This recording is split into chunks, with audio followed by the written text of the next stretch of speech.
Continuando a leitura, então, do livro do professor Felipe Aquino, E Sereis uma Só Carne, no 5º capítulo, O Fracasso do Amor. Depois de tudo o que analisamos até aqui, cabe uma interrogação. Tem sentido a separação do casal pelo divórcio? Quando se examina a pergunta à luz do amor, que é doação para construir o outro, vemos que não. Na verdade, a separação não deixa de ser uma declaração de incompetência para amar. Aquele que não conseguiu construir a sua vida com a pessoa que escolheu livre e cuidadosamente, dificilmente se realizará com uma segunda ou com uma terceira. Ocorre com frequência que, devido à má escolha do cônjuge, por motivo que não o puro amor, ambos muitas vezes não conseguem o ajustamento conjugal e a vida se torna um verdadeiro inferno. Nesse caso, quando a incompatibilidade é total e ambos estão se destruindo, não resta outra saída que não a separação.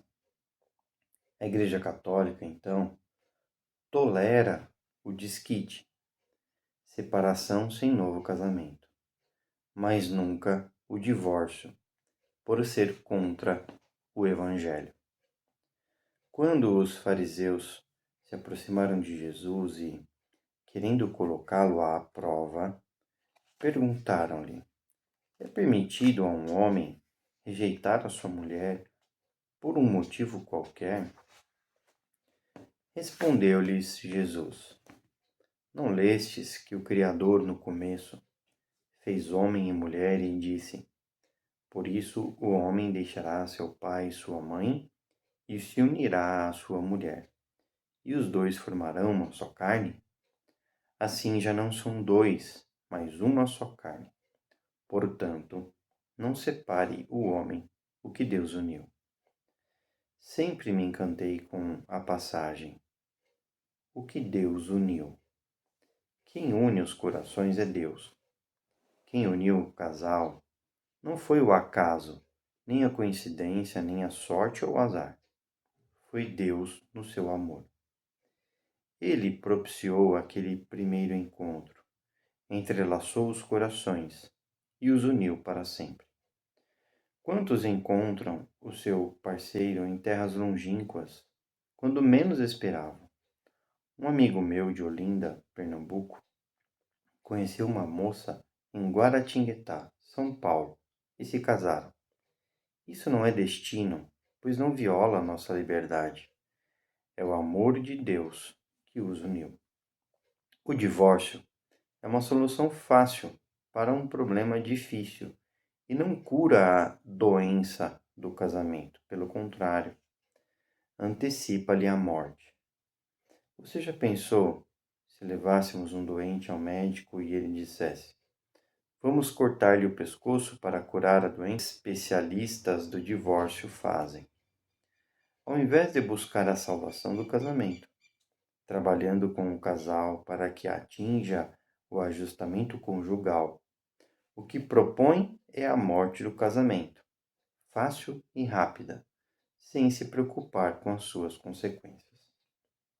Quando um casal põe um filho no mundo, ele tem certo direito sobre a própria vida dos pais, pois deles depende toda a sua existência atual e futura. E quem não vê que o divórcio é de interesse exclusivo dos pais? Para os filhos, não há nenhuma vantagem.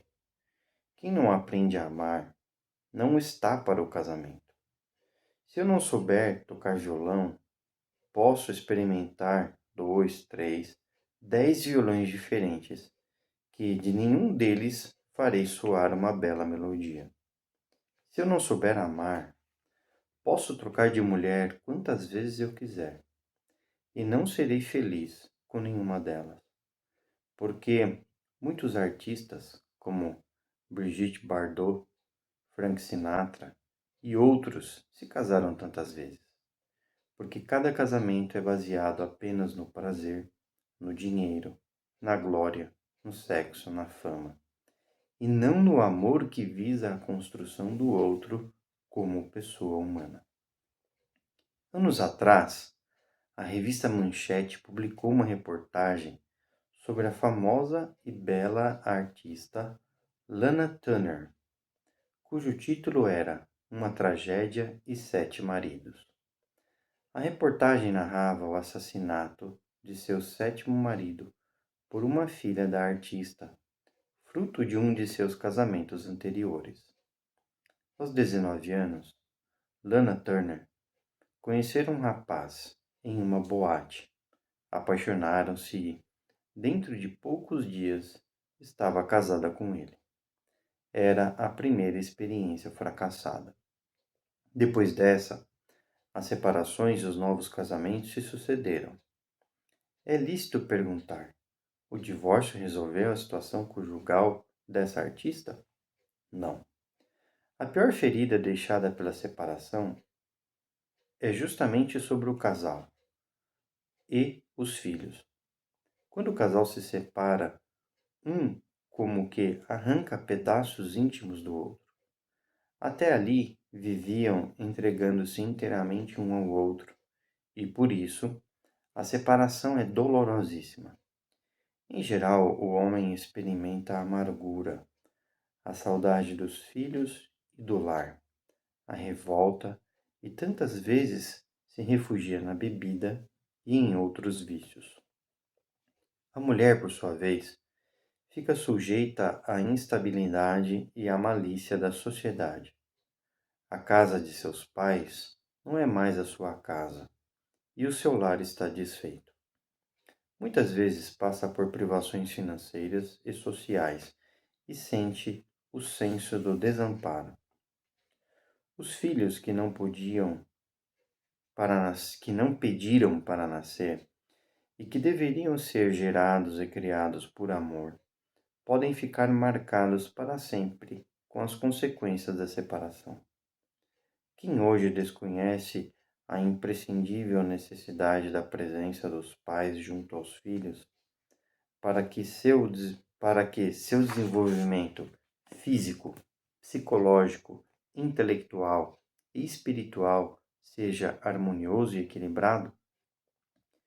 Que dizer das crianças mal educadas, dos adolescentes revoltados e viciados? Se é difícil aos pais, unidos e vivendo em harmonia, educar os filhos, o que dizer quando eles estão separados? Aliás, tão tão dura quanto a separação de fato, é a separação existente entre pai e mãe que, vivendo na mesma casa, não se comunicam e a todo instante oferecem aos filhos os obstáculos tristes de seus desentendimentos. Todos nós estamos cientes das gravíssimas consequências que essas brigas na presença dos filhos acarretam a eles por toda a vida. A criança tem toda a sua segurança firmada nos pais, e quando os observa em discussões, a sua segurança é abalada, e ela se vê como um náufrago cuja barca virou em pleno mar agitado. A psicologia hoje nos mostra que, mesmo ainda no ventre materno, a criança capta pelo inconsciente tudo o que se passa a seu redor. Sente-se amada ou rejeitada, protegida ou ameaçada, amparada ou abandonada. A maioria dos adolescentes problemáticos, desajeitados, tímidos ou agressivos, viciados, homossexuais, são fruto do desamor vivido pelos pais. André Berge, grande educador francês, diz: os defeitos dos pais são os pais dos defeitos dos filhos. Essas tristes consequências da separação para os pais e para os filhos nos levam a concluir que ela é como que um atestado de desamor do casal. Como cristãos, cabe-nos muito mais defender a família do que lutar contra o divórcio, preparando bem os jovens para o matrimônio indissolúvel. É melhor prevenir do que remediar, pois o divórcio é simples defeito de um casamento mal preparado, cuja causa é muito mais profunda: a incapacidade de amar.